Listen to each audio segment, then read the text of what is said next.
How to change birth date on TikTok. So first is to open the TikTok application. Then go to your profile page by tapping the profile button in the bottom right corner of your screen. Tap the three horizontal lines icon located in the upper right corner of your profile page. Now select Settings and Privacy option from the menu. Now in this page, you have to scroll down to the bottom for you to see this option Report a Problem. Now under Topics, select the first option, which is Account and Profile. Then tap the drop-down arrow button beside Editing Profile. Scroll down and select Other. Then tap on Need More Help. And in the provided text box, write down the description of your issue.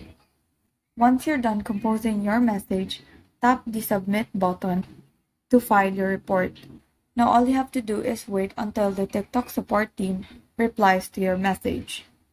So for this, usually the TikTok support team will be asking you to provide a document or file which shows your birthday.